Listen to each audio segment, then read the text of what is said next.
नमस्कार दोस्तों, स्वागत है आप सबका आपके अपने YouTube channel Rathi classes concept में। और अगर आपने अभी तक इस चैनल को सब्सक्राइब नहीं किया है तो आप एक बार इस चैनल को सब्सक्राइब कर दीजिए और अपने दोस्तों के साथ एक बार शेयर कर दीजिए। ठीक है, आज एक बहुत ही बेहतरीन क्लास में लेके आया हूँ और ये आज रेशियो एंड प्रोपोर्शन की आपकी आखिरी क्लास है, लास्ट क्लास है। इसके बाद हम मिक्सन एंड एलिगेशन स्टार्ट करेंगे। ठीक है, चलिए स्टार्ट करेंगे अपनी आज की क्लास। ठीक है, और जो हमने बैच 27 सितंबर से स्टार्ट किया था, ये आज उसकी 5वीं क्लास है और रेशियो एंड प्रोपोर्शन की अंतिम क्लास है। ठीक है, चलिए देखिए,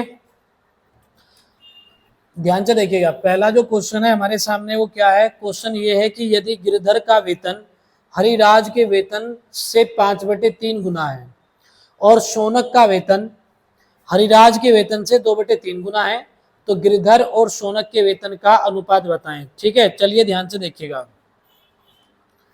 तो सबसे पहले देखिए, मैंने आपसे एक बात पहले भी कही थी, हर क्लास में बोलता हूं कि आप 5/3 इस फ्रैक्शन पे कमांड कर लीजिए, आधा घंटा इस पे काम कर लीजिए।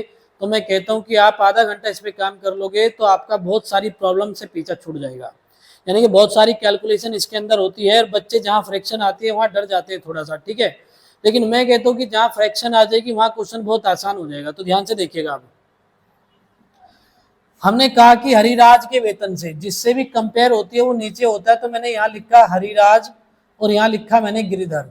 इसने कहा कि गिरिधर का वेतन हरिराज के वेतन का 5/3 गुना है। इसका मतलब है कि हरिराज का 3 है तो ये कितना है, 5 है। यही होगा ना इस फ्रैक्शन का मतलब कि भाई हरिराज के वेतन का 5/3 है, इसका मतलब है कि हरिराज का 3 है तो गिरिधर का कितना है, 5 है। क्लियर है बात इतनी यहाँ तक। चलिए आगे बढ़ते हैं। फिर कहा कि शौनक का वेतन, ध्यान से देखिए, शौनक का जो वेतन है शौनक का, ठीक है, तो उसने कहा हरिराज के वेतन से 2/3 गुना है। अब देखिए फिर से वही बात आ गई, तुलना किससे हो रही है, कंपेयर किससे हो रहा है, हरिराज से। तो यानी कि हरिराज की अगर यहाँ पे सैलरी 3 है, देखिए हरिराज की कितनी है, 3 है, 3 है, तो यानी कि शौनक की कितनी हो गई, 2 हो गई। अब दोस्तों ध्यान से देखिएगा आप लोग, हरिराज की यहाँ पे सैलरी कितनी है, 3 है, और हरिराज की यहाँ पे सैलरी कितनी है, 3 है।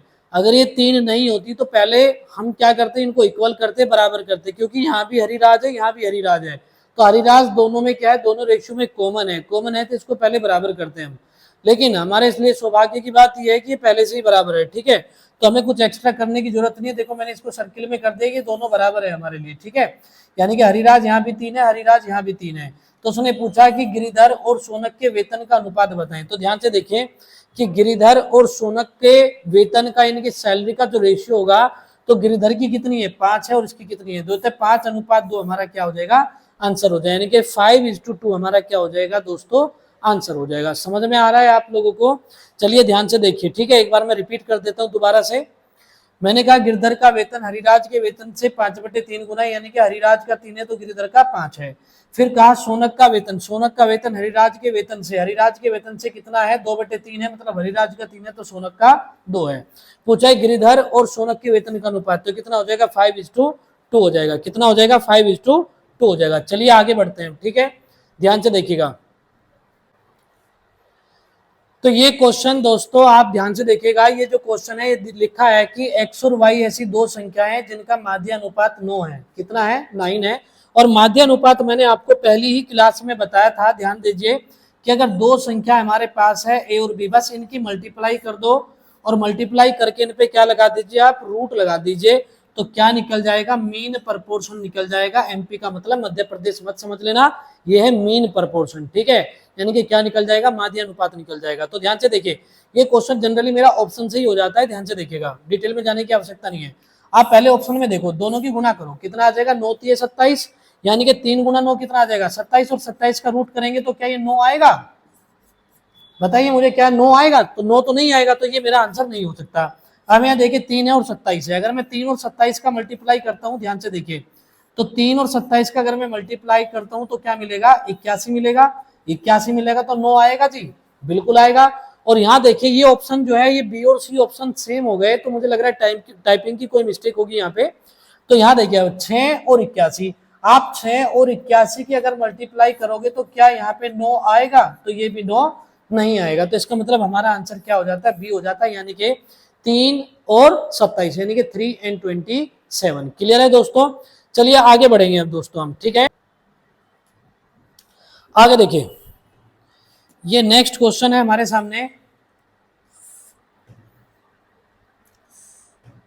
मैं सवाल एक बार पढ़ देता हूं। देखिए, 4 कलम है, 6 नोटबुक है तथा 9 फाइल का मूल्य 350 रुपए है। 3 कलम, 4 नोटबुक तथा 2 फाइल का मूल्य कितना है? 145 है, 145 है। आगे देखिए, 5 कलम, 8 नोटबुक तथा 16 फाइल का जो प्राइस है वो हमें बताना है कितना होगा। तो ध्यान से देखिएगा, मैं इस क्वेश्चन को थोड़ा सा साइड में कर देता हूं, ध्यान से देखिए दोस्तों। यहाँ पे आप एक चीज देखिए, 4 कलम, यहाँ लिखिए 4 कलम, कलम को मैं पी से रिप्रेजेंट करता हूँ 4 पेन, ठीक है, प्लस 6 नोटबुक, 6 नोटबुक और प्लस आगे दिया है 9 फाइल, ठीक है, 9 फाइल। और ये अगर देखें तो कितने की है? 305, यानी कि 305, ठीक है ना। इनका प्राइस कितना है? 305। आगे देखिए, इसके बाद उसने कहा 3 कलम यानी कि 3 पेन प्लस, उसके बाद है 4 नोटबुक और प्लस अगर देखें हम तो इसके बाद है 2 फाइल, ठीक है। और ये है 145 की, 145 की। तो ध्यान से देखिएगा, बहुत ध्यान से। अगर 4 में से 3 घटाएंगे तो कितना बचेगा? 1 पेन बचेगा। 6 में से 4 गए तो कितना बचेगा? 2 नोटबुक। और 9 में से 2 गया तो कितना बचेगा? 7 फाइल। और इनको अगर हम ऐड कर दें यानी कि जोड़ दें तो देखिए, इसमें से इसको घटाएंगे तो ये 0 आ जाएगा और ये आ जाएगा 160। कितना आ जाएगा? 160। तो ध्यान से देखिएगा, मैं फिर से एक बार यहाँ तक की कहानी रिपीट कर देता हूँ, ध्यान से देखिए। इसने हमें क्या बोला? 4 पेन, ध्यान से देखिए, 4 पेन, 6 नोटबुक, 6 नोटबुक और 9 फाइल, यानी कि 9 फाइल। इनका जो प्राइस है वो कितना है? 305 रुपया है। फिर आगे देखिए क्या बोलता है? 3 कलम, तो मैंने यहाँ लिखा 3 कलम। फिर आगे देखिए 4 नोटबुक, तो मैंने यहाँ लिखा 4 नोटबुक और प्लस कितना है? 2 फाइल। इनका जो प्राइस है वो कितना है प्यारे बच्चों? 145 है, ठीक है। इनका प्राइस कितना है? 145 है। अब यानी कि अगर इसका प्राइस 145, तो मैंने क्या किया? इसमें से इसको माइनस कर दिया। और अब आपके मन में सवाल आ सकता है कि मैंने माइनस क्यों किया? क्योंकि मुझे एक बात नजर आ रही है कि उसने क्या पूछा हमसे कि 5 कलम, 5 कलम हम कैसे लेके आ सकते हैं? 5 कलम, तो देखिए ये 4 है, 4 तो है ही, और 4 में से 3 गया तो कितना बचा? 1। अगर मैं इस 1 को जोड़ दूंगा तो कितना हो जाएगा? 4 और 1 5 हो जाएगा। क्लियर है? तो मुझे यहीं से इस क्वेश्चन का कुछ हिंट नजर आ रहा है, तो यहीं से देखते हैं, आगे बढ़ते हैं, जैसा भी होगा। तो ध्यान से देखिए अब, यानी कि यहाँ ध्यान से देखिए, ये जो हमारी इक्वेशन आई है हम इसे मान लेते हैं पहली इक्वेशन है, ये दूसरी है, और ये कौन सी आ गई? तीसरी आ गई। अब तीसरी में अगर हम पहली को ऐड कर दें, ध्यान से देखिए, तीसरी में अगर हम पहली को ऐड कर दें तो ध्यान से देखिए, ये आ जाएगा 4 पेन प्लस 6 नोटबुक और प्लस अगर देखें हम तो कितना आ जाएगा? 9 फाइल। और इनका जो प्राइस है कितना है? 305, ठीक है। तो इनको अगर जोड़ते हैं ये 5 होगा, ये 6 हो जाएगा, ये 4 हो जाएगा, और ये 9 साथ कितना हो जाएगा? 16 फाइल हो जाएगा। ये 6 2 8 नोटबुक हो जाएगा, और ये 4 और 1 5 पेन हो जाएगा। इन सबको अगर हम ऐड करते हैं तो हमें क्या मिल रहा है? 465, यानी कि 465 हमारा क्या हो जाएगा? आंसर हो जाएगा। यानी कि 5 कलम, 8 नोटबुक और 16 फाइल का जो प्राइस है वो कितना हो जाएगा? 465। तो हमने कुछ नहीं किया, बस हमने सबसे पहले 4 कलम, 6 नोटबुक, 9 फाइल का प्राइस हमने लिखा 305। फिर हमने 3 कलम, 4 नोटबुक और 2 फाइल का हमने प्राइस लिखा 145। हमने इसमें से माइनस कर दिया, इस इक्वेशन में से इसको माइनस कर दिया, और जो माइनस करा था हमने, जो भी हमारा रिजल्ट आया उसको हमने पहली इक्वेशन में वापस हमने ऐड कर दिया। तो हमारा आंसर कितना आ जाएगा? 465। चलिए आगे बढ़ते हैं। देखिए,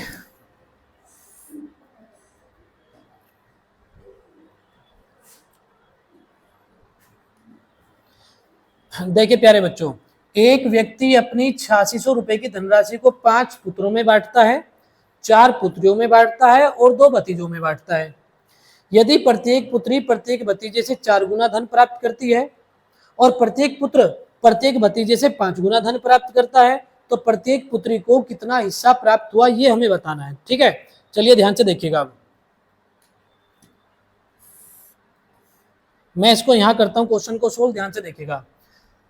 अब यहाँ अगर हम देखें तो यहाँ पे एक तो है पुत्र, एक तो यानी कि पुत्र है, पुत्रियां हैं और भतीजे हैं। तो पुत्र को हमने लिखा दोस्तों सन, पुत्री को हमने लिखा डॉटर यानी कि डी, और जो भतीजे हैं उनको हमने लिखा एन यानी कि नेफ्यू। क्लियर है यहाँ पे? चलिए आगे बढ़िएगा। यदि प्रत्येक पुत्री भतीजे से 4 गुना धन प्राप्त करती है, यानी कि जो पुत्री है ना, देखिए ये जो पुत्री है ये भतीजे से कितना? 4 गुना। देखिए, प्रत्येक पुत्री भतीजे से 4 गुना धन, यानी कि अगर भतीजे को 1 रुपया मिल रहा है तो पुत्री को कितना मिलेगा? 4 मिलेगा।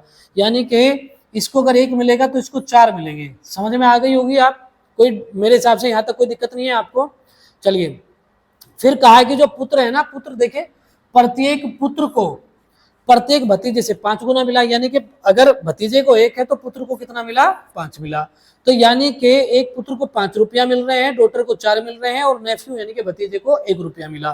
तो यहाँ देखिए अब पुत्र कितने हैं, 5 है, तो मैंने यहाँ पुत्र लिखा 5 है, पुत्री कितनी है, 4 है, और जो भतीजे वो कितने हैं, 2 है। चलिए अब मैंने कहा जी भतीजा कितना है, भतीजे को कितने मिलेगा, 1 रुपया, और भतीजे है कितने, 2, तो यानी कि इनको कितना मिला, 2 एकम 2। अब यहाँ पे डॉटर कितनी है, डॉटर है 4, यहाँ पे देखिए डॉटर कितनी है, यानी कि पुत्री कितनी है, 4 है, और एक पुत्री को कितना मिल रहा है, 4 रुपया, तो यानी कि 4 पुत्री को कितना मिलेगा, 4 चौके 16। अब यहाँ देखिए जो हमारा अगर यहाँ देखें तो पुत्र कितने हैं, यहाँ पे 5, और एक पुत्र को कितना मिल रहा है, 5 रुपया, तो इनको कितना मिलेगा, 5 पंजे 25। बात समझ में आ गई। यानी कि अगर मैं यहाँ लिख दूं तो यहाँ पे है ये प्रत्येक का शेयर, मैं लिख देता हूं प्रत्येक का शेयर, और यहाँ पे है इनकी संख्या यानी कि नंबर, ठीक है, यानी कि इनकी संख्या, ये नंबर कितना है 5 4 2, और इनका शेयर कितना है 5 4 1। अब इनके ऊपर कितना खर्चा हुआ भाई, देखिए अगर इनका हिस्सा कितना बैठ गया टोटल, तो 25 और 16 41 और 2 कितना बैठ गया प्यारे बच्चों, ये बैठ गया 43 यूनिट। देखिए 25 रुपए खर्च किसमें हो गए, पुत्रों में हो गए, डॉटर में कितने हो गए, 16 रुपए खर्च हो गए, और नेफ्यू यानी कि भतीजों में कितने हो गए, 2 खर्च हो गए। तो मैं कहूंगा 25 16 41 और 2 कितना हो गया, 43 यूनिट।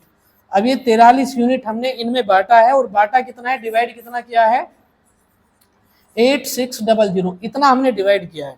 तो अगर यहाँ में 1 यूनिट का वैल्यू देखें तो कितना आ जाएगा, 200 आ जाएगा, यानी कि 200 रुपया आ जाएगा। 1 यूनिट का वैल्यू कितना आ जाएगा, 200 आ जाएगा, ठीक है। और उसने कहा प्रत्येक पुत्री का हमें क्या बताना है, हिस्सा बताना है। तो प्रत्येक पुत्री को जो मिला है ना, देखिए वो मिला है 4 यूनिट, यानी कि 4 यूनिट का अगर हम यहाँ वैल्यू निकालते हैं तो कितना आ जाएगा, 800 यानी कि 800, यानी कि 800 कितना आ जाएगा, 800 आ जाएगा। क्लियर है, उम्मीद करता हूँ कि आप लोगों को यहाँ तक कोई दिक्कत नहीं आ रही होगी। मैं एक बार तेजी से रिपीट करता हूँ, सवाल को ध्यान से देखिएगा। मैंने कहा कि सन, डॉटर और नेफ्यू, डॉटर को मिला नेफ्यू यानी कि भतीजे का 4 गुना, तो इसको 1 मिला, इसको 4 मिला, और पुत्र को मिला नेफ्यू का कितना, 5 गुना। बात समझ में आ गई। भतीजे कितने, 2 है, पुत्री कितनी है, 4 है, पुत्र कितने हैं, 5 है। अब इनमें जो है अगर देखें तो 1 रुपया मिला, 2 को कितना खर्चा आ जाएगा, 2 एकम 2, और इनमें कितना पैसा बांटेंगे हम, 4 रुपए मिल रहे हैं, 4 पुत्रियों को 16 मिलेगा, और 5 पुत्र है, 5 के हिसाब से 25 मिलेगा। इनको ऐड कर दिया तो कितना हो गया, 43 यूनिट हो गया, और 43 यूनिट का मतलब हो गया 8600 रुपया, तो 1 यूनिट का मतलब हो जाएगा 200 रुपया, और जो पुत्री को मिल रहा है वो कितना मिल रहा है, 4 यूनिट, 4 का मतलब हो गया 800, ठीक है। चलिए उम्मीद करता हूं कि आपको यहां तक कोई दिक्कत नहीं होगी। आगे देखिए, अब ये बहुत जबरदस्त क्वेश्चन है भाई, ठीक है जी, ये बहुत जबरदस्त क्वेश्चन है। मैं एक बार इसको आपके सामने देखो स्क्रीन पे, तो पहले आप एक काम करिएगा, इस क्वेश्चन को पहले खुद सोल्व कीजिएगा, ठीक है। क्लास को पॉज करें और इस क्वेश्चन को पहले खुद सोल्व कीजिए, उसके बाद जहां भी आप मिस्टेक करते हैं तो वो गलती आप अपनी नोट कीजिए, क्योंकि इसकी भाषा भी क्वेश्चन की थोड़ी सी अटपटी सी है, और इस तरीके से सेट की गई है कि बच्चा कंफ्यूज होता है इस क्वेश्चन में, ठीक है। तो ध्यान से देखिएगा आप लोग, मैं पढ़ देता हूं। यदि 50 कम लोगों ने आवेदन किया होता और 25 कम चुने गए होते, यानी कि 25 कम सेलेक्ट होते, तो चुने गए वह ना चुने गए लोगों का अनुपात 9:4 होता है, ठीक है। इसके बाद देखें तो यदि चुने गए तथा न चुने गए लोगों का अनुपात 2:1 था, तो कितने लोगों ने आवेदन किया था, तो कितने लोगों ने आवेदन किया था। क्लियर है दोस्तों, चलिए आगे बढ़ते हैं, ध्यान से देखिए।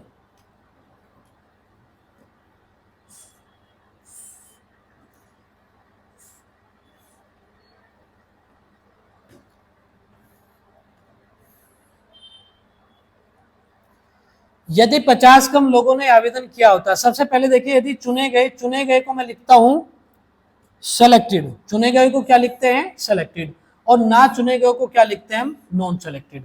चुने गए को लिखते हैं सेलेक्टेड और ना चुने गए को लिखते हैं नॉन सेलेक्टेड, एनएस लिख देते हैं नॉन सेलेक्टेड, ठीक है। तो नॉन सेलेक्टेड, अब शुरुआत में इनका रेशियो कितना होता था, देखिए चुने गए कितने थे, 2, और ना चुने गए कितने थे, 1, ठीक है। यहां तक बताइए आप लोग कोई दिक्कत है क्या, यानी कि सेलेक्टेड कितने हैं, 2, और नॉन सेलेक्टेड कितने हैं, 1, ठीक है। आगे देखिए, अब इसने ये कहा यदि 50 कम लोगों ने आवेदन किया होता, तो टोटल कितने हैं दोस्तों, हम इसको 2x और इसको x मान लेते हैं, तो टोटल कितने हो गए, ये 3x हो गए। ध्यान से देखिएगा, टोटल कितने हो गए, 3x। कहते हैं 50 कम ने आवेदन किया होता, यानी कि 50 कम लोगों ने अप्लाई किया होता, ठीक है। तो टोटल कितने हो गए, सिलेक्टेड है 2x और नॉन सिलेक्टेड है x, तो इनको जोड़ दो 3x हो गए टोटल। इनमें 50 कम होते और फिर कहा गया है कि 25 कम का चुनाव होता, यानी कि जो हमने कंपनी में सेलेक्ट किए हैं ना बच्चे, या जो भी छात्र है, एम्प्लॉय है, कुछ भी हो सकता है, अगर वो हमने 25 कम सेलेक्ट किए होते, सेलेक्ट कितने किए हैं 2x किए हैं, तो अगर ये 25 कम सेलेक्ट किए होते हैं, तो 25 कम सेलेक्ट किए होते हैं, तो इसका मतलब हो जाएगा 2x माइनस 25, ठीक है। तो कहता है कि अब सेलेक्टेड और नॉन सेलेक्टेड का जो रेशियो वो कितना हो जाता, 4 हो जाता, यानी कि सेलेक्टेड और नॉन सेलेक्टेड का रेशियो कितना हो जाता, 4 हो जाता, 4 हो जाता, ठीक है। तो टोटल कितने, देखिए अगर हम 50 कम कर देंगे तो टोटल कितने, 9 और 4 13, 13 हो जाते। और इसके बाद सेलेक्ट कितने होते, 9 होते। और मैंने आपको एक चीज पहले से ही बता रखी है कि जब आपको क्रॉस मल्टीप्लाई करनी है, क्रॉस मल्टीप्लाई करनी है, तो क्रॉस मल्टीप्लाई करने का मतलब होगा यहाँ पे कि पहले एक बार x पे काम करे और एक बार संख्या पे काम करे, ठीक है। तो ध्यान से देखिएगा, पहले एक बार इस पे काम करते हैं, देखिए 3 में 27, यानी कि 3x इंटू 9 कितना हो जाएगा 27x। फिर इस पे काम करते हैं एक बार, 13 दूने 26, यानी कि 26x, यानी कि 27 26 का जो डिफरेंस है वो कितना आ जाता है x इज इक्वल टू। अब संख्या पे काम कीजिए, यानी कि ये 50 है, देखिए 50 है, तो यहाँ पे अगर हम देखें तो देखिए ये कितना है 50 है, तो 9 पंजे 45 कितना हो जाएगा 450, 9 पंजे 45 कितना हो जाएगा 450, 450। और यहाँ देखिए 25 की 13 में मल्टीप्लाई करेंगे तो कितना आ जाएगा 325, 450 और 325 यानी कि 325, तो दोनों का डिफरेंस कितना आ जाएगा 125, ठीक है। मैंने आपसे कहा था कि देखो यहाँ भी प्लस का निशान है, यहाँ भी अगर प्लस प्लस है तो आपको माइनस करना है, और माइनस माइनस है तो भी माइनस करना है, यानी कि साइन अगर सेम है तो माइनस करना है, और साइन अगर अलग अलग हो जाए, प्लस माइनस हो जाए, तो आपको क्या करना है, फिर ऐड करना है। तो फिर आपको क्या करना है, ऐड करना है। चलिए आगे बढ़ते हैं, यानी कि x का वैल्यू कितना आ जाएगा दोस्तों, ये आ जाएगा आपका 125, ये कितना आ जाएगा 125, यानी कि 125, ठीक है।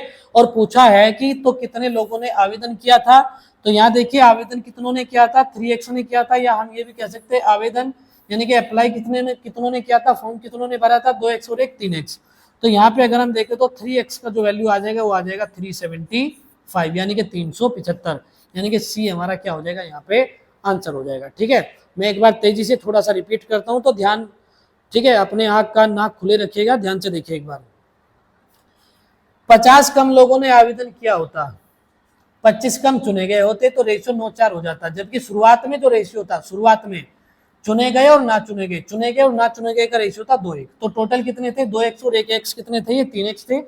50 कम होते -50 होते, और सेलेक्ट कितने होते 25 कम होते, तो ये रेशियो कितना होता 9:4 होता, यानी कि ये जो ऊपर हमने लिखा ना, देखो ये टोटल का रेशियो है ऊपर वाला, तो टोटल कितने बचते 9 सेलेक्ट होते और 4 नॉन सेलेक्ट होते, तो 9 और 4 कितना हो जाता है, ये 13 हो जाता है, यानी कि 13 हो जाता। और सेलेक्ट कितने होते 9 होते, तो क्रॉस मल्टीप्लाई करके हमने देखा 9 3 27, 13 दूनी 26, 27 26 का अंतर 1 हो गया, यानी कि x।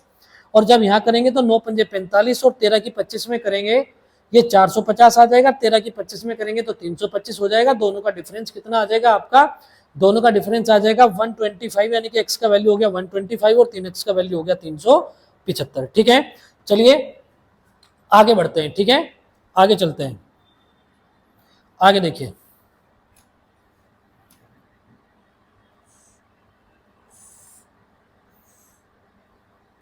मैं सवाल पढ़ता हूं, युद्ध से पहले कैप्टन और सिपाहियों का अनुपात 2:7 था, 2:7 था। युद्ध के दौरान 25 कैप्टन और 100 सिपाही शहीद हो गए, ठीक है ना, 100 सिपाही शहीद हो गए। कैप्टन और सिपाहियों का नया अनुपात कितना हो गया, 3:10 हो गया। देखिए 3 अनुपात में यहाँ लिख देता हूँ, 3:10 हो गया। तो युद्ध के बाद सिपाहियों की संख्या क्या होगी, युद्ध के बाद सिपाहियों की संख्या क्या होगी, ठीक है। देखिए दोस्तों, मैं आपको एक चीज ये बताऊंगा कि आप अपने करियर के प्रति ना जरा से भी लापरवाही ना किया करें, ठीक है। और मैं बहुत बच्चों को ऑब्जर्व करता हूँ, होता क्या है कि बच्चे लगभग 50 से 60% बच्चे इतनी लापरवाही करते हैं और खुद के प्रति लापरवाही करते हैं। ये आपके करियर का सवाल है, किसी पूरी दुनिया में ना किसी को घंटा फर्क नहीं पड़ेगा अगर आपका करियर नहीं बनता है, फर्क पड़ेगा तो वो आपको पड़ेगा। करियर आपका है, जिंदगी आपकी है, मरते दम तक अगर साथ देगा तो ये आपका करियर ही दे सकता है, ठीक है। चुनाव आपका है, मैं तो सिर्फ आपको समझा सकता हूँ। ठीक है। आप मेरे साथ अगर जुड़ रहे हैं तो इस बात की मैं गारंटी देता हूं कि जो मैं पढ़ाऊंगा वो बेस्ट पढ़ाऊंगा, ठीक है। दूसरी बात है कि बच्चा क्या करता है कि जैसे ही एग्जाम में जाता है तो एक तो इनकी कैलकुलेशन पे कमांड नहीं होती, ठीक है। दूसरी बात है कि ये जिद्दी होते हैं, बदलना भी नहीं चाहते, खुद को चेंज नहीं करना चाहते। वो आज भी ये सोचते कि कुछ ऐसा हो जाए कि भैया चमत्कार हो जाए, कुछ मिरेकल हो जाए, कुछ किस्मत, ठीक है भाई, किस्मत अच्छी निकल जाए, चलो फॉर्म भर लेते हैं, ठीक है। लेकिन एग्जाम में जब जाते ही आधी अधूरी तैयारी करने का कोई फायदा नहीं है, क्योंकि जब आप जाओगे और क्वेश्चन में क्या होता है कि अगर आप नॉर्मल क्वेश्चन करते हो ना नॉर्मल तरीके से, तो आज के टाइम में हर सीख रहा है, ये बातें पुरानी हो चुकी है, हर कोई सीख रहा है इन चीजों को, ठीक है ना। अगर आपको जो है सिलेक्शन लेना है तो भीड़ से अलग हटके चलना होगा, आपको कुछ अलग करके दिखाना होगा, ठीक है, कुछ अलग बनना होगा, कुछ अलग करके दिखाना होगा और खुद पे काम करना पड़ेगा, ठीक है, खुद पे काम कीजिए, ठीक है। अब देखिए जैसे ये क्वेश्चन है आपका, अगर मैं इसे एग्जाम में करना चाहूँ तो ध्यान से देखिएगा एग्जाम मेथड। तो मैंने पहले भी आपसे कहा है कि जब मैं एग्जाम मेथड का नाम लूँ तो आपके जो कान है वो अलर्ट हो जाने चाहिए, आमिर खान की तरह हो जानी चाहिए बिल्कुल, ठीक है। तो ध्यान से देखिएगा, उसने कहा कैप्टन और सिपाहियों का जो अनुपात है कितना है, 3:10 है। सिपाही कितने, यहाँ देखिए 10 है, पर 10 से तो ये सारे ही कट रहे हैं, 10 से तो सारे ही डिवाइड हो जाएंगे, तो इसका मतलब इससे तो मेरा आंसर नहीं आ रहा। लेकिन ध्यान से देखिएगा, जब सिपाही, अगर 100 सिपाही मर गए, शहीद हो गए, 100 सिपाही जो है शहीद हो जाते हैं युद्ध में, एक वार में, तो इसका मतलब है कि शुरुआत में कितने होंगे, 100 ज्यादा होंगे। यानी कि अगर आज वे 250 है तो 100 अगर इसमें जोड़ दें हम तो कितना बैठ गया, 350। अगर यहाँ देखें तो कितने होंगे, 100 जोड़ के शुरुआत में 300 होंगे, तो यहाँ शुरुआत में कितने होंगे, 250 होंगे, और यहाँ शुरुआत में कितने होंगे, 200 होंगे। यानी कि प्रारंभ में कितने होंगे, 200 होंगे। और प्रारंभ में सिपाही देखो कितने हैं, 7, तो 7 है, तो 7 का मल्टीपल कौन नजर आ रहा है, देखो ये पहला ऑप्शन नजर आ रहा है, ये मेरा आंसर हो जाएगा। बाकी 7 से ये डिवाइड नहीं होगा, ये नहीं होगा और ये भी नहीं होगा, ठीक है। मैं एक बार फिर से रिपीट कर देता हूं कि अगर आज देखे तो सिपाही कितने हैं, देखो ये 10 है, पर 10 से ये सारे कट जाएंगे, डिवाइड हो जाएंगे, ठीक है। 7 का यानी कि 10 का जो मल्टीपल है वो चारों ही ऑप्शन है। लेकिन फिर मैंने देखा कि युद्ध में क्या हुआ कि 10 सिपाही मर गए, सॉरी 100 सिपाही युद्ध में क्या हुए थे, शहीद हो गए थे, ठीक है। इसका मतलब शुरुआत में युद्ध से पहले जो सिपाही की संख्या होगी वो 100 ज्यादा होनी चाहिए, 100 ज्यादा होनी चाहिए। तो इसका मतलब ये कितने हो जाएंगे, देखो यहाँ अगर 100 ऐड करते तो 350 हो जाएंगे, 350 का मतलब होगा, ये देखिए 7 का मल्टीपल क्या बनेगा यहाँ 350, तो ये मेरा आंसर हो जाएगा। चलिए आगे बढ़ते हैं। इसके बाद मैंने आपको एक चीज और बताई थी, अगर आप मान के चलो ऐसा नहीं करते हो तो फिर मैंने बताया था कि इसमें आप क्या लगाए, क्रॉस मल्टीप्लाइकेशन, क्रॉस मल्टीप्लाइकेशन वाला मेथड इसमें लग जाएगा, ठीक है ना, क्रॉस मल्टीप्लाइकेशन। अब क्रॉस मल्टीप्लाइकेशन में मैंने आपको ये बताया था कि नजदीक नजदीक वालों का मल्टीप्लाई और दूर दूर वालों का मल्टीप्लाई आपको करना है। और अगर आज आप पहली बार इस क्लास को देख रहे हैं तो मैं आपसे सिर्फ एक रिक्वेस्ट करूंगा कि जो शुरुआत की क्लास है, जो पहली क्लास है, वो जरूर देखिए। अगर वो नहीं देखी होगी आपने तो ये डायरेक्ट समझ में नहीं आएगा आपकी, ठीक है। अच्छा, दूसरा मैं फिर से एक बात कहूंगा, लाइक और शेयर जरूर कीजिए अपने दोस्तों के साथ। आगे देखिए, अब यहाँ क्रॉस मल्टीप्लाइकेशन करेंगे, ये 2-7 लिखा है, यहाँ देखिए मैं लिख देता हूँ 3-10 लिखा है यहाँ पे, ये 10 वैसे इधर लिखा है मैंने आपकी सुविधा के लिए, यहाँ लिख दिया 3-10। देखिए 7 के नजदीक कौन पड़ेगा, 3 पड़ेगा, 7-21, ध्यान से देखिएगा, 7-21, क्लियर है, नजदीक नजदीक वाले की गुना। और 2 से दूर कौन पड़ेगा, 10 पड़ेगा, तो 10 दूने 20, 21 और 20 का अंतर कितना आ गया, 21 और 20 का अंतर आ गया 1, तो मैंने यहाँ लिखा 21 और 20 का अंतर कितना आ गया, 1 आ गया, 1 यूनिट बराबर। अब यहाँ जो देखिए दोस्तों, अब यही वाला है, देखिए मैं 3-10 इसको मैं ब्रैकेट में कर देता हूं, ये 25 लिखा है और यहाँ 100 लिखा है, 100 के नजदीक कौन पड़ेगा, ध्यान से देखिए, 100 के नजदीक पड़ेगा ये 3, ठीक है, 100 ये 300, और 25 का नजदीक कौन पड़ेगा, ये 10 पड़ेगा, सॉरी 25 से दूर, 100 के नजदीक पड़ेगा 3 और 25 से दूर पड़ेगा 10, तो 25 दाएं कितना हो जाएगा, 250, यानी कि 250, 300 और 250, 300 250 का डिफरेंस कितना आ जाएगा यहाँ पे, 300 और 250 को जो डिफरेंस है वो आएगा 50, यानी कि 50, ठीक है। तो 1 यूनिट का वैल्यू कितना हो गया, 50 हो गया। तो देखिए शुरुआत में सिपाही कितने थे, 7 यूनिट थे, 7 यूनिट का मतलब हो गया यहाँ पे 350, और 100 सिपाही शहीद हो गए थे, तो इसमें से अगर 100 माइनस कर देंगे, इसमें से अगर 100 माइनस कर देंगे तो ये कितना हो जाएगा, 250 हो जाएगा, ठीक है, ये कितना हो जाएगा, 250 हो जाएगा, ठीक है, यानी कि 250 हमारा क्या हो जाएगा, आंसर हो जाएगा, ठीक है। डिटेल में आप इसे करिएगा एक बार, अगर कोई प्रॉब्लम आएगी तो आप मुझे व्हाट्सअप कीजिएगा, ठीक है। चलिए आगे बढ़ते हैं। अब नेक्स्ट क्वेश्चन देखिए, इसने कहा कि 11,550 रुपए को XYZ में इस तरह से बांटना है कि x को y का 4/5 और y को z का 2/3 भाग मिले। तो z को x से कितना अधिक भाग मिलेगा, कितना अधिक भाग मिलेगा, ये हमें बताना है। तो ध्यान से देखिएगा, बहुत ही ध्यान से, ठीक है। चलिए, तो हमने कहा XYZ, तो मैंने यहां लिखा, देखिए x अनुपात y, x:y कितना है, ये देखो x को y का 4/5, यानी कि y को अगर 5 मिला है तो x को कितना मिला होगा, 4 मिला होगा। इस फ्रैक्शन का यही मतलब होगा ना मित्रों, ठीक है। तो यानी कि इसका मतलब हो गया ये 4/5, यानी कि y को 5 मिला तो x को 4 मिला, ठीक है। आगे देखिए, अब ये कहता है कि y को z का 2/3, यानी कि y को मिला है z का कितना, 2/3, y को z का कितना मिला, 2/3, यानी कि z को मिला है 3, तो y को कितना मिलेगा, 2 मिलेगा, ठीक है। और हम यहाँ जानते हैं कि अगर हम यहाँ क्या करते हैं, उल्टा लगा दे तो क्या निकलेगा, x y और ये z, ये आ जाएगा 4 दूने 8, 5 दूने 10 और 5 तिये 15। अब खुद देखिए आप यहाँ पे खुद ऑब्जर्व कीजिए कि यहाँ पे x का वैल्यू है 8 और z का वैल्यू है 15, यानी कि 15। ये z है, ये x है, तो z को x से कितना ज्यादा मिल रहा है, 7 यूनिट ज्यादा मिला।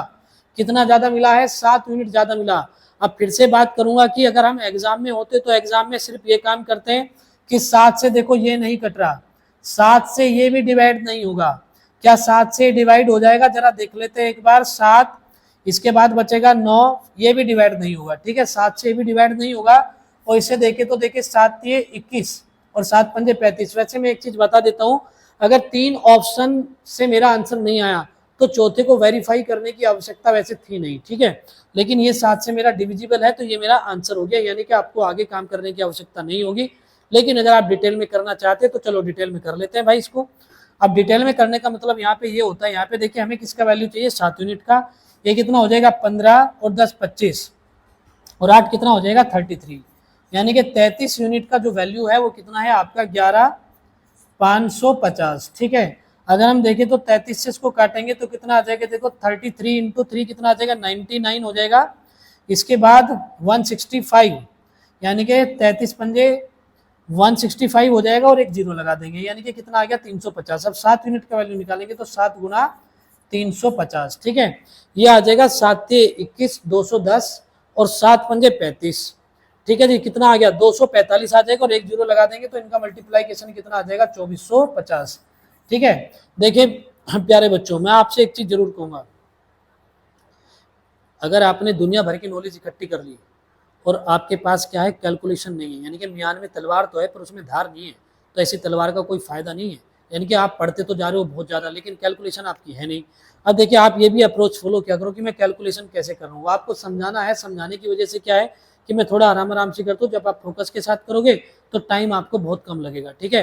कैलकुलेशन की जो क्लासें हैं वो मैंने कैलकुलेशन वाले फोल्डर में आप जाके देखिएगा, उन्हें चेक करिएगा, उसमें जोड़ घटा गुना भाग और फ्रैक्शन वगैरह का जो जोड़ घटा है वो मैंने बताया है, उनका एडिशन सब्ट्रैक्शन, तो आप उसमें जाके एक बार चेक करिए, ठीक है। और उन वे जो क्लासें हैं अपनी लगातार उन्हें प्रैक्टिस करिए 15-15 मिनट दिन में, बस इतना काम कर दीजिए 1 महीने तक। 1 महीने में अपनी कैलकुलेशन देखना, ठीक है। नहीं तो जिन बच्चों की कैलकुलेशन नहीं होती वो जैसे ही थोड़ी सी कैलकुलेशन एग्जाम में आती है ना तो होपलेस हो जाते हैं, और होपलेस होने के बाद हाथ पैर उनके बबलिंग करने लगेंगे और फिर उनकी हालत कुछ ऐसी होगी जैसे आपने देखा होगा, क्योंकि मुर्गी होती है ना, जो मुर्गी का जो अंडा होता है उसमें से जब अंडा फूटता है तो चूजा निकलता है, और चूजा निकल के वो ऐसे दिखता है। अब क्या करें, बात समझे कि नहीं। तो ऐसी कंडीशन आपकी ना हो तो उसके लिए आप डेली 15 मिनट की प्रैक्टिस जरूर कीजिए, ठीक है। चलिए आगे बढ़ते हैं, आगे देखिए।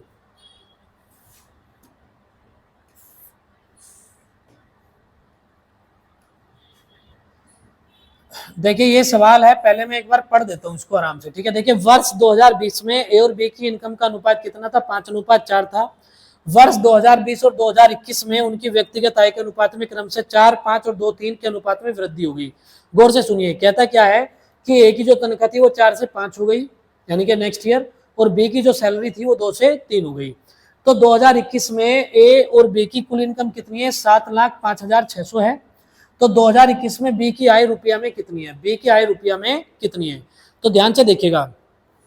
अब यहाँ एक चीज बताइए आप लोग मुझे, हमें जो रेशियो दिया गया है ना, देखिए जो रेशियो दिया गया है वो दिया गया है 2020 का, ठीक है। और जो ये सैलरी है ये क्या दी गई है 2021 की।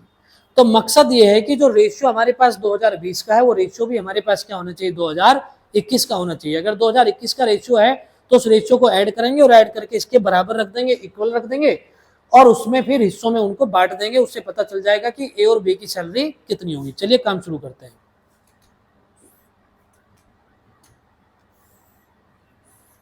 देखिए इसका सोल्यूशन यहां करेंगे। तो मैंने कहा जी देखिए ये ए है ये बी है, ठीक है। इनकी 2020 में मैं लिख देता हूं यहाँ पे 2020 में जो इनकी सैलरी है, 2020 में जो सैलरी है वो कितनी है 5:4 है, 5:4 है, ठीक है। उसने कहा कि ए की जो सैलरी है वो 2020 से 2021 में कितनी हो गई, वो हो गई 4 से 5। और बी की जो सैलरी है वो 2020 से, ठीक है, 21 में कितनी हो गई 2 से 3 हो गई। देखिए अभी मैंने आपको ये समझाया था कि हमें सैलरी जो गिवन है ए और बी की वो 2021 की पता है। सैलरी जो पता है हमें वो क्या है 2021 की पता है। देखो 2021 की पता है ना सैलरी, तो रेशियो भी हमें क्या बताना है 2021 का लेके आना है, बस हमारा टारगेट ये है, ठीक है। अब 2021 की बात करें अगर हम तो ध्यान से देखिएगा, अगर यहाँ देखें ये ए की जो सैलरी है कितनी है यहाँ पे 2020 में 4 है और यहाँ कितनी है 5 है, तो हम कहेंगे कि ए की सैलरी कितनी है 4 यूनिट है 2020 में, पर यहाँ कितनी है वो 5 के बराबर है। समझ में आ रहा होगा आप लोगों के। तो यहाँ से अगर 1 यूनिट का वैल्यू निकालेंगे तो कितना निकलेगा 5/4, 5/4 हो जाएगा। पर हमें 2021 की चाहिए और 2021 में कितनी है 5 है, तो जो 5 यूनिट का वैल्यू आएगा वो कितना आ जाएगा, इसकी 5 में मल्टीप्लाई करेंगे तो ये आ जाएगा 25/4। तो मैं यहाँ एक काम करता हूँ 2021 का जो रेशियो है ना मैं यहाँ लिख देता हूँ, ये ए है और ये बी है, ठीक है। ये आ जाएगा 25/4, 25/4, ठीक है, 25/4 आ जाएगा। तो ध्यान से देखिएगा 25/4 आ गया। इसके बाद अगर हम देखें तो बी का देखें, बी अगर ये 2 है यहाँ पे तो 2 का मतलब कितना हो गया 4 हो गया, तो हम कहेंगे कि 2 यूनिट का मतलब कितना हो गया यहाँ पे 4 हो गया। तो 3 यूनिट का मतलब कितना हो जाए, देखिए 2 दूने 4 तो 3 दूने 6, तो यानी कि जो बी की 2021 में सैलरी है वो 3 है, 3 का मतलब कितना हो गया 6 हो गया। अब ये रेशियो में तब्दील करेंगे तो कितना हो जाएगा 25 अनुपात कितना हो जाएगा 24, 25/24। अब देखिए अगर आप मेरी बात थोड़ा ध्यान से सुन रहे हैं, ठीक है, तो मैं आपको कुछ ऐसी भी बातें बताऊंगा जो बुक में नहीं मिलेगी आपको कहीं। मैं आपको एग्जाम निकालने के तरीके बता रहा हूँ क्योंकि मैं भुगत भोगी हूँ इस चीज का, ठीक है। मैंने कहाँ गलतियां करी कहाँ नहीं करी इन चीजों का मुझे एक्सपीरियंस है, ठीक है। तो वही चीजें मैं आपसे शेयर करता हूँ कि आप लोग वहां गलती ना करें जहाँ पे मैं फंसा हूँ, ठीक है। तो यानी कि अगर आपको 25 मिनट दे दी जाए और कह दिया जाए कि भैया ये 25 क्वेश्चन है तो आप कर नहीं पाओगे। क्यों नहीं कर पाओगे, क्योंकि आपके पास तजुर्बे नहीं है। आप पूरा सोल्व करोगे क्वेश्चन को, पूरा सोल्व नहीं करने की आवश्यकता होती। 100 में से 80 क्वेश्चन यानी कि 80% क्वेश्चन ऐसे आएंगे जिन्हें पूरा सोल्व करने की आवश्यकता नहीं होती। ध्यान से देखिएगा। अब मुझे ये पता चल रहा है कि इनकी जो सैलरी है वो कितनी है, देखिए 7,05,000 है। और आप यहाँ आपको ऐसा नहीं लग रहा है कि ए और बी की जो है 25-24 का मतलब है कि 25 है और 24 है, लगभग बराबर सी है। बराबर का मतलब है कि ए की थोड़ी ज्यादा है और बी की थोड़ी सी कम है। यानी कि अगर मैं इसका आधा कर दूं कितना हो जाएगा 3,52,000, 3,52,000 इनके बीच में कितना हो जाएगा, देखो 3,52,000 हो जाएगा क्योंकि इसकी सैलरी है 25, इसकी है 24। तो 25-24 का मतलब ये हो गया कि अगर मैं इनका आधा करता हूँ तो 3,52,000 इनके बीच में पड़ेगी। तो बी की सैलरी वो 3,52,000 से थोड़ी सी कम हो जाएगी और ए की सैलरी 3,52,000 से थोड़ी सी ज्यादा हो जाएगी। बात समझ में आ रही है। 3,52,000 से अगर थोड़ी सी कम हम देखें तो 3,52,000 से थोड़ी कम कौन है 3,45,000।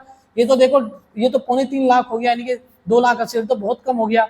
और ये थोड़ा सा ज्यादा है, बात समझे कि नहीं। तो ये ए की सैलरी हो जाएगी और ये देखें तो ये थोड़ा सा क्या, ये तो बहुत ज्यादा हो गया 4,25,000। तो हम क्या करेंगे बी की सैलरी पूछिए तो हम कहेंगे 3,52,000 से थोड़ा कम देख लो कहाँ पे। तो ये हमें आंसर इस तरीके से हम जाके सिर्फ ऑब्जर्वेशन से हम आंसर मार्क कर सकते हैं। और अगर आप चाहते हो कि भैया इसको पूरे को डिटेल में करें तो डिटेल में कर लो भाई। ये देखो 25-24 कितना हो जाएगा 49 यूनिट हो जाएगा और 49 यूनिट का मतलब हो जाएगा ये 705000। यहाँ से 1 यूनिट का वैल्यू निकालो, ये एक बार जाएगा कितना बचेगा 21, 21 बचेगा 5, 215, 215 का मतलब हो जाएगा ये 4 बार जाएगा, फिर कितना बचेगा हमारा 19 बचेगा, फिर 6 है तो 4 बार फिर जाएगा, ये 00 आ जाएगा। यानी कि 1 यूनिट का वैल्यू आ गया 14,400। तो यहाँ 24 यूनिट का अगर आप वैल्यू निकालोगे तो 24 यूनिट किसके बराबर आ जाएगा, 24 यूनिट बराबर आ जाएगा हमारा, देखिए इसकी मल्टीप्लाई कर दीजिए, 24 चौके कितना हो जाएगा 96 हो जाएगा, बचा 9, 24 चौके फिर 96 और 9 कितना हो जाएगा आपका 5 आ जाएगा, 24 से कम 24 और 10 कितना हो जाएगा 34, यहाँ डबल जीरो लगाएंगे तो 3,45,600 रुपए की आ जाएगी बी की सैलरी आ जाएगी। अब ध्यान से देखिएगा, मैं इसे एक बार फिर से रिपीट करूंगा और मैं एक चीज और बता देता हूँ, ये इतना तामझाम लिखने की आवश्यकता नहीं है, ये तो मेरी मजबूरी है आपको समझाने की, क्योंकि मुझे इतना सब ये लिखना पड़ता है, ठीक है। बाकी इतना तामझाम करने की आपको बिल्कुल आवश्यकता नहीं है। तो ध्यान से देखिएगा, मैं यहाँ से इसको सारा का सारा रफ कर दिया। ये अब देखो एग्जाम में कैसे करेंगे, ध्यान से देखना, ठीक है, एग्जाम में कैसे करेंगे वो देखना है आपको, ठीक है। अब ध्यान से देखिएगा, एक ही सैलरी 4 थी तो 5 हो गई, ध्यान से देखिए, इसको भी थोड़ा सा मैं अभी हटाता हूं, मैं यहां लिखता हूं 5 और ये कितना हो गया 4। देखिए एक ही सैलरी कितनी है 4 से 5 हो गई, तो मैं कहूंगा ये 4 थी 5 हो गई, क्लियर है। बी की सैलरी 2 से 3 हो गई, ये 2 थी ये 3 हो गई, बीच में रेशियो लगा देंगे, 4 2 का एलसीएम कितना हो जाता है 4 हो जाता है, 4 की मल्टीप्लाई कर दो दोनों में, तो 5 पंजे कितना आ गया 25 आ गया, और जब इसमें 4 की मल्टीप्लाई करेंगे हम तो ये 2 दूने 4 हो जाएगा, 4 3 12 दूने कितना आ जाएगा, ये 24 आ जाएगा। अब ये डायरेक्ट रेशियो आ गया। अब यहाँ से आप डायरेक्ट भी कर सकते हो, और अगर आपको डिटेल में करना है तो 25-24 का मतलब हो जाएगा आपका जो है 25-24 का मतलब कितना हो जाएगा, यहाँ पे देखो ये रफ कर दिया, 25-24 का मतलब हो जाएगा 49 यूनिट, 49 का मतलब हो जाएगा 7,05,600 और 1 यूनिट का मतलब हो जाएगा 14,400, 24 यूनिट का मतलब हो जाएगा 3,45,600। ठीक है, उम्मीद करता हूं कि आपको कोई दिक्कत यहाँ पे नहीं आई होगी। चलिए आगे बढ़ेंगे हम। अब ध्यान से देखिएगा, एसएससी एमटीएस 2022 में पूछा गया सवाल है। अब ध्यान से देखना प्यारे बच्चों, एक पेड़ पर कुछ तोते और कुछ कबूतर है और क्रमशः 7:9 के रेशियो में है, 7:9 के अनुपात में है। 1 घंटे बाद 8 तोते उड़ जाते हैं और 6 कबूतर और 10 गोरैया आकर पेड़ पर बैठ जाती है। ठीक है, पेड़ पर तोते और कबूतर का जो अनुपात है वो 1:4 है। तोते और गोरैया का अनुपात क्या है जो अब पेड़ पर है, ये हमसे पूछा गया है। चलिए अब यहाँ पे 2 चीजें देखिएगा। सबसे पहले मैं आपको एक चीज समझा रहा हूँ, ध्यान से देखिए। जैसे मान के चलो कि, ध्यान से देखना, एक क्लास में 50 बच्चे हैं। ध्यान से देखिएगा दोस्तों, एक क्लास में 50 बच्चे हैं। अब 10 बच्चे छोड़ के चले गए, 10 बच्चे छोड़ के चले गए तो कितने बचे 40। अब 50 में से 40 को घटाएंगे तो क्या आएगा 10 आएगा, ये क्या रहेगा प्लस में रहेगा। और मान के चलो उसी क्लास में 50 बच्चे हैं और यहाँ 10 और आ गए, गए नहीं है आ गए, तो आगे तो बच्चे कितने हो गए 60 हो गए, इसमें से इसको घटाएंगे तो क्या आएगा -10 आएगा। तो प्यारे बच्चों मैं आपसे क्या कहना चाहता हूं, ध्यान से सुने। मैं कह रहा हूं कि अगर क्लास में 50 स्टूडेंट हैं, 10 चले गए छोड़ के, तो इसमें से इसको घटाएंगे तो प्लस का 10 आएगा। और अगर हम यहाँ देखें ये 50 है और अगर 10 और आ गए तो इसमें से इसको घटाएंगे तो ये माइनस का 10 आएगा। ठीक है, तो ये बात ध्यान रखिएगा, मैं अभी इसका यूज करूंगा, पहले आपको ये मैं थोड़ा सा डिटेल में बता देता हूँ। ठीक है, अब देखिए मैंने क्या करा, यहाँ पे मैंने ये करा कि भाई तोते को मैंने लिख दिया पैरट और जो कबूतर है उसको मैंने लिख दिया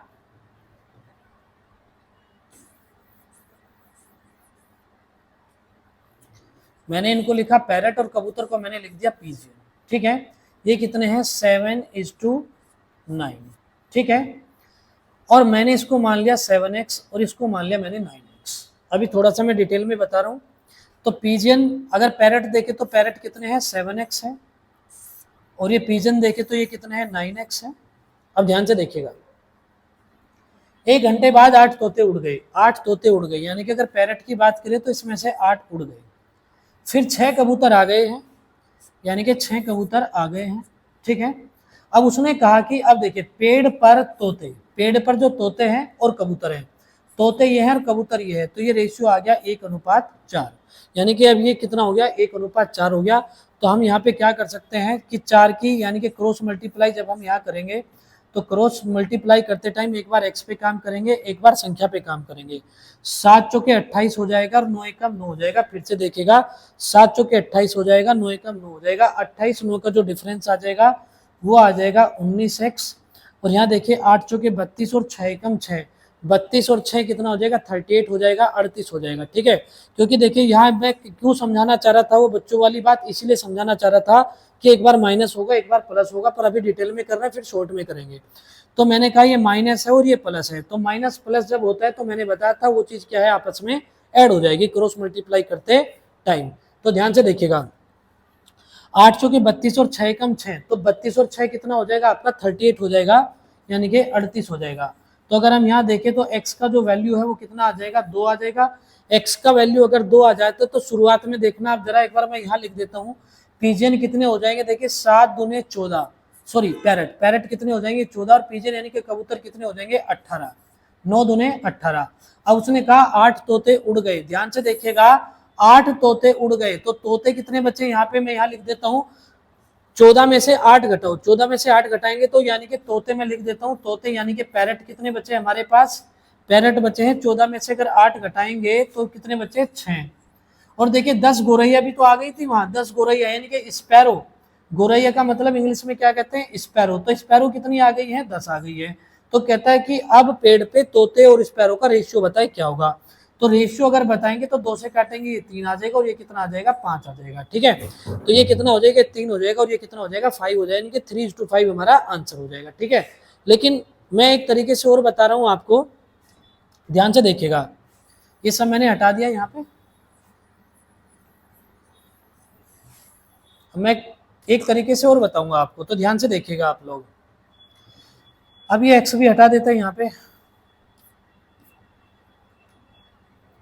ये 7:9 के रेशियो में है। ठीक है, तो ध्यान से देखिएगा बहुत ध्यान से। ठीक है, मैंने कहा जी जब यहां से 1 घंटे बाद 8 तोते उड़ गए और 6 कबूतर आ गए, तो मैंने लिखा कि कबूतर 6 आ गए, भाई ध्यान से देखना, ये 6 कबूतर आ गए और यहाँ से 8 तोते उड़ गए, तो रेशियो कितना हो गया 1 हो गया और 4 हो गया।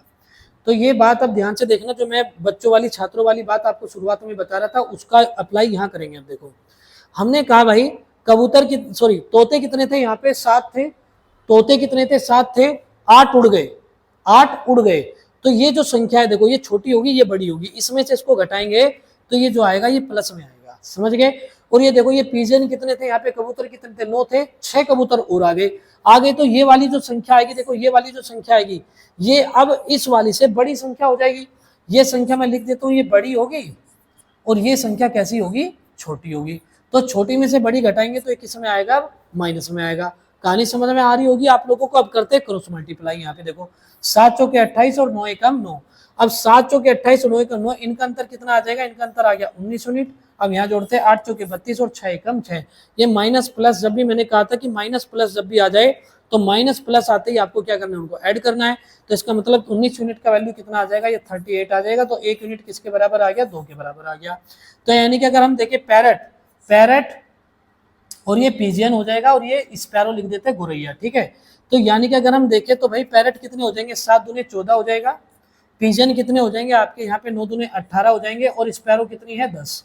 लेकिन अगर हम यहाँ देखें तो पैरेट अगर देखें 8 उड़ गए थे, तो पैरेट 8 उड़ गए तो यहाँ बचे 6 और गोरैया कितनी है 10 है, इनके बीच में रेशियो बताना है तो 2 से काटेंगे 2 तिये और 2 पंजे, यानी कि 3:5 हमारा क्या आ जाएगा आंसर आ जाएगा। ठीक है, चलिए आगे बढ़ते हैं अब हम। ठीक है, अब ध्यान से देखिए, अब देखिए प्यारे बच्चों, मैंने आपको ये आपकी आज आखिरी क्लास चल रही है रेशियो एंड प्रोपोर्शन की, तो मैं चाहता हूं कि एक आध क्वेश्चन मैं आपके लिए भी छोड़ दूं। ठीक है, मैं चाहता हूं कि ये सवाल आप जो है एक ही लाइन का क्वेश्चन है और मैं तो कहता हूं पेन फ्री है, अगर आप थोड़ा सा इसमें ध्यान लगाओगे तो ये जो क्वेश्चन है, मैं इधर इसको थोड़ा सा साइड में देखें मैं पढ़ भी देता हूँ। 3a:2b कितना है 6a-3 अनुपात 3b-2, ए का वैल्यू है b-1, 12 ab का हमें वैल्यू बताना है। ये आपका एमटीएस 2022 का क्वेश्चन है, आप इसे एक बार खुद सोल्व कीजिए और मुझे इसका जो आंसर है वो कमेंट कीजिएगा। ठीक है, इसका जो आंसर है मुझे क्या कीजिए कमेंट कीजिए। ठीक है, इसका आंसर मुझे कमेंट कीजिएगा।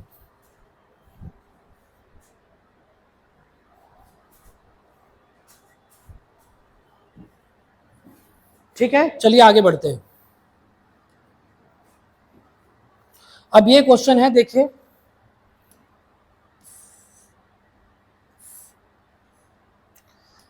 दोस्तों यहाँ पे देखिए दो रिलेशन होते हैं, एक अनुकर्मानुपाती होता है, एक व्युत्क्रमानुपाती है। अनुकर्मानुपाती को इंग्लिश में हम प्रोपोर्शनल रिलेशन बोलते हैं और व्युत्क्रमानुपाती को हम इनवर्जली प्रोपोर्शनल बोलते हैं। ठीक है, अब अनुकर्मानुपाती का मतलब होता है जब एक चीज बढ़ती है उसके साथ दूसरी बढ़े। जैसे गाड़ी का एक्सीलेटर दबाएंगे तो स्पीड बढ़ेगी, एक्सीलेटर बढ़ाए तो स्पीड बढ़ी। ठीक है, यानी कि एक चीज बढ़ाए दूसरी भी उसके साथ बढ़े, या एक चीज घटाए दूसरी भी उसके साथ घट जाए, तो इस रिलेशन को कहते हैं अनुकर्मानुपाती यानी कि प्रोपोर्शनल।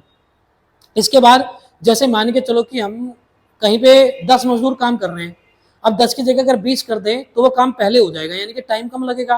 तो यानी कि एफिशिएंसी बढ़ाएंगे तो टाइम घट जाएगा। तो इस रिलेशन को क्या कहते हैं, व्युत्क्रमानुपाती। जब एक चीज को बढ़ाएं और दूसरी घट जाए, या एक को घटाए और दूसरी बढ़ जाए, तो उसको क्या कहते हैं, व्युत्क्रमानुपाती। क्लियर है। अब इस सवाल को देखिएगा ध्यान से। इसने कहा कि ए का जो रिलेशन है, ए का जो रिलेशन है वो बी और सी के अनुकर्मानुपाती है। तो बी और सी के अगर अनुकर्मानुपाती है तो ये 3 दूनी कितना हो गया, 6 हो गया। तो ए का भी मान कितना है, 6। देखो अगर ये 3 दूनी 6 है तो ए का भी मान कितना है, 6 है। तो कहता है कि जब बी 5 और सी 7 तो ये 7 पंजे 35 हो गया, 35 हो गया। तो इसका मतलब ए का भी वैल्यू कितना होगा, 35 हो जाएगा। ठीक है, सीजीएल 2021 का सवाल है। यानी कि मैं तो कहूंगा कि पेन उठाने की कहीं भी आपको आवश्यकता है नहीं, इसमें पेन उठाने की कहीं आवश्यकता आपको है ही नहीं। बात समझ में आ गई इतनी? लेकिन मैं थोड़ा सा डिटेल में भी आपको बताता हूं, तो ध्यान से देखिएगा। अब देखिए ये ए है, अनुकर्मानुपाती क्या है आपका, बी इंटू सी। हमेशा ध्यान रखिएगा जब दो चीजें अनुकर्मानुपात में होती हैं, यानी कि डायरेक्ट प्रोपोर्शनल होती हैं, तो एक से ज्यादा जो भी आती है वो गुणा में आती है। यानी कि बी और सी के बीच में कैसा निशान लगेगा, गुणा का।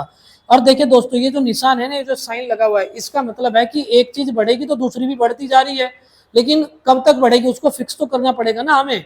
तो यानी कि इसको हटा के हमने ऐसा मान लिया कि एक कांस्टेंट होगा के, इसकी गुणा करने पे क्या हो जाएगा, फिक्स हो जाएगा। तो हमने कहा कि देखिए ए का मान कितना है, यहाँ पे देखिए ए का मान है 6 और बी का मान शुरुआत में कितना दिया है हमें, 3, और सी का मान दिया है 2। तो यहाँ 3 दूनी कितना आ गया, 6। 6 से 6 कट जाएगा तो के का वैल्यू कितना आ जाएगा, 1 आ जाएगा। के का वैल्यू कितना आ जाएगा, 1 आ जाएगा। अब इसी इक्वेशन को मैं यहाँ दोबारा से लिखता हूँ कि ए इज इक्वल टू हो जाएगा के इंटू बी इंटू सी। अब उसने कहा कि जब बी का मान 5 है तो मैं लिखता हूँ के का मान 1, बी का मान 5 और सी का वैल्यू जो उसने दिया है वो 7 दिया है, 7।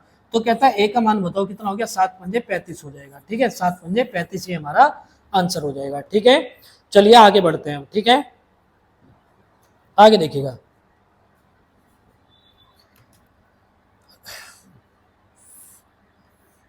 देखिए इसने कहा कि एक गृह स्वामी ने अपना मासिक वेतन 7200 रुपए विभिन्न मदों पर खर्च किया, यानी कि अलग अलग उसके खर्चे थे। यदि उसने भोजन पर, यानी कि यदि उसने भोजन पर कितने 4000 रुपए खर्च किए और शिक्षा पर कितने करे उसने 400 रुपए खर्च किए, तो क्रमशः केंद्रीय कोण कितने कितने के होंगे। केंद्रीय कोण से यहाँ मतलब दोस्तों ये होता है कि जो इसने केंद्रीय कोण पूछा है, यानी कि अगर हम देखें, ये कहता है यहाँ पे देखें, on different items if he spent 4000 on food and 4400 on education then the central angle। ठीक है, सेंट्रल एंगल का मतलब दोस्तों यहाँ सर्किल से है ये। ठीक है, सर्किल का ये पूरा एंगल होता है, ये कितना होता है, 360 डिग्री। हमेशा याद रखना एक चीज का, जब हम परसेंट में टोटल की बात करते हैं तो टोटल कितना होता है, 100 होता है, 100% को हम टोटल मानते हैं। लेकिन जब एंगल की बात आती है तो 360 डिग्री को हम टोटल मानते हैं। कितना मानते हैं, 360 को टोटल मानते हैं। तो ये कहता है कि 4000 का एंगल बताओ कितना बनेगा। तो हम कहते हैं कि जो ये आपका 7200 रुपए है, यानी कि 7200 रुपए है, इसके लिए जो एंगल है वो टोटल कितना बैठेगा, इसका 360 डिग्री होगा। तो 1 रुपये के लिए जो एंगल होगा वो कितना होगा, 360 बटे में 7200 रुपए होगा। और हमें जो बताना है वो बताना है 4000 के लिए। तो 4000 के लिए जो एंगल होगा, यहाँ 4000 की मल्टीप्लाई कर देंगे। देखिए एक के लिए तो इतना था ये, तो 4000 के लिए कितना होगा, 4000 की मल्टीप्लाई कर देंगे यहाँ पे। और जब 4000 की मल्टीप्लाई करेंगे तो ध्यान से देखिए कितनी बार जाएगा, 2 बार, और एक जीरो यानी कि 20। अब जीरो से जीरो कट जाएगी तो इसका मतलब ये कितना आ जाएगा आपका, 200 डिग्री।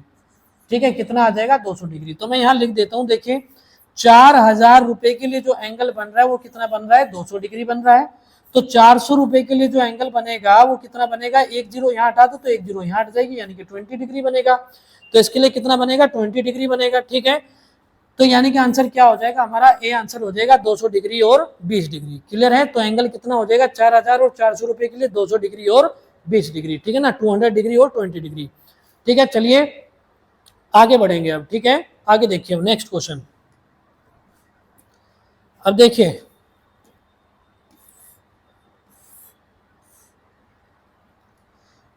देखिए बहुत बढ़िया क्वेश्चन है आपका, सीजीएल 2022 में पूछा गया था। ए की आय बी की आय, यानी कि अगर हम देखें ये ए है और ये बी है। ठीक है, पहले मैं क्वेश्चन को देखिए क्या बोला गया है वो पढ़ देता हूँ। ए की आय बी की आय का 2/3 है और ए का व्यय बी के व्यय का 3/4 है। ठीक है, व्यय का मतलब यहाँ खर्चा होता है, एक्सपेंडिचर। यदि बी की आय का 1/3 ए के व्यय के बराबर है। दोस्तों इसने ये कहा है कि यदि बी की इनकम, जो बी की इनकम है ना, उसका 1/3 1/3 किसके बराबर है, उसका 1/3 है ए के खर्चे के बराबर है। तो ए की, तो यहाँ पे सवाल थोड़ा सा अधूरा है, मैं इसे ठीक लिख देता हूं। तो ए तथा बी की बचत का अनुपात बताना है, यानी कि हमें ये बताना है कि ए और बी की जो सेविंग है ना, उनका रेशियो क्या होगा, उनका रेशियो क्या होगा। तो ध्यान से देखिएगा, इसने कहा ए की आय बी की आय का 2/3 है, मतलब ये 3 है, तो ये कितना है 2 है। ये इनकम हो गई इनकी। फिर आगे इसने कहा कि ए और बी का खर्चा, यानी कि मैं यहाँ लिखता हूँ एक्सपेंडिचर। तो एक्सपेंडिचर कितना कहा उन्होंने कि अगर बी का 4 है तो ए का कितना है 3 है एक्सपेंडिचर। ठीक है, ए का कितना है 3 है। तो ध्यान से देखिएगा, ध्यान से देखिएगा, बहुत ध्यान से। इसने कहा कि बी की जो इनकम है ना, बी की जो इनकम है उसका 1/3, मैं लिख देता हूं यहाँ पे कि बी की जो इनकम है उसका 1/3 क्या है, वो ए का खर्चा है, ए का खर्च है। यानी कि अगर यहाँ एक्सपेंडिचर है ए का 3, मैं इस सेंटेंस को बहुत आराम से बोलूंगा, आप बहुत ध्यान से सुनिएगा। देखिए ध्यान से सुनिएगा, ए का खर्चा कितना है 3 है, और ये 3 है, तो बी का कितना होना चाहिए 1/3 होना चाहिए बी की कमाई का। बी की कमाई का 1/3 होना चाहिए। 1/3 का मतलब हो गया कि अगर ये 3 है तो बी की इनकम कितनी होनी चाहिए, 3 3 9, यानी कि बी की इनकम जब 9 होगी, कितनी होगी 9, तो इसका 1/3 बराबर 3। ये 3 क्या होना चाहिए, ए का खर्च होना चाहिए। तो इसको अगर मैं 9 बनाऊंगा तो ध्यान से देखिएगा, इस बी को, बी की इनकम को अगर 9 बना तो 3 से मल्टीप्लाई करेंगे तो ये हो जाएगा 3 दूने 6 और ये हो जाएगा 3 3 9, और एक्सपेंडिचर कितना है इनका 3 और ये कितना है 4। बात समझ में आ गई? तो मैं कहूंगा कि भैया देखो, ए ने कितने रुपया कमाई, इनकम कितनी है उसकी 6, और उसने जो है खर्चा कितना करा 3 करा, 6 रुपए कमाए 3 रुपए खर्च कर लिए, तो 6 में से 3 गए, कितना बचा 3। और ध्यान से देखिए अब यहाँ अगर देखें तो इसने कितने कमाए, बी ने कमाए 9 रुपया और खर्चा कितना कर लिया 4 का, तो इसका मतलब है कि इसने बचाए कितने 5, यानी कि 3:5 हमारा क्या हो जाएगा, आंसर हो जाएगा। 3:5 हमारा क्या हो जाएगा, आंसर हो जाएगा। क्लियर है दोस्तों? मैं एक बार फिर से बता देता हूं आपको। देखिए ए की कमाई है 2, बी की है 3, और ए का खर्चा है 3 और बी का खर्चा है 4, पर उसने कहा ए का खर्चा बी की कमाई का 1/3 होना चाहिए, 1/3 होना चाहिए, तीसरा हिस्सा होना चाहिए। मतलब ये 3 रुपए है तो उसको कितना होना पड़ेगा, 9 रुपए होना पड़ेगा।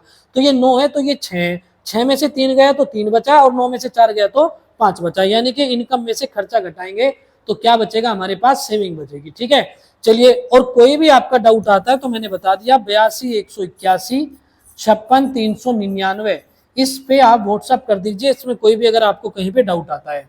ठीक है, चलिए आगे बढ़ते हैं। अब देखिए दोस्तों, ध्यान से देखिएगा। अब इस क्वेश्चन को अगर मैं देखता हूं, सबसे पहले मैं आपको यह भी बताऊंगा कि एग्जाम में कैसे करेंगे। सुमन ने एक निश्चित राशि को अपनी 3 बेटियों के बीच बांटा, 2 3 और 4 के अनुपात में विभाजित किया। यदि उसने इस राशि को 1/2 1/3 और 1/4 के अनुपात में विभाजित किया होता, तो जिस बेटी को पहले सबसे कम हिस्सा मिलता उसे 3500 रुपए अधिक मिलते हैं। तो वो राशि ज्ञात कीजिए, टोटल राशि हमें बतानी है। तो अगर मेरी बात पे आप थोड़ा सा भी ध्यान दे रहे हो तो मैंने कहा कि अपने कान को थोड़ा सा टेढ़े कर लें, ठीक है ना, आमिर खान की तरह। ध्यान से देखिए, सुमन के पास जो पैसा था वो कितना था, 4 3 7 2 9। ठीक है, सुमन के पास जो टोटल मनी था वो कितना था, 9 यूनिट था। अब ध्यान से देखिए, क्या ये 9 से डिवाइड होता है, नहीं होता है? क्या 9 से डिवाइड होता है, नहीं होता है? क्या 9 से डिवाइड होगा, 5 3 8 1 9, ये भी 9 से डिवाइड नहीं होता। तो ये मेरा आंसर हो गया। 14,625 हमारा क्या हो जाएगा, आंसर हो जाएगा। आप चेक कर सकते हैं, 9 से डिवाइड हो जाएगा। देखिए 5 4 9 6 2 8 1 9। इसके बाद मैं आपको डिटेल में बताता हूँ, ध्यान से देखिएगा। एक बार फिर से देख लो, 4 3 7 2 9, 9 का मल्टीपल कौन है, डी है। ये मेरा आंसर हो गया। एग्जाम में बस इतना ही काम करना था, यानी कि एसएससी सीजीएल 2022 में ये पूछा गया क्वेश्चन है। ठीक है, अब ध्यान से देखिएगा।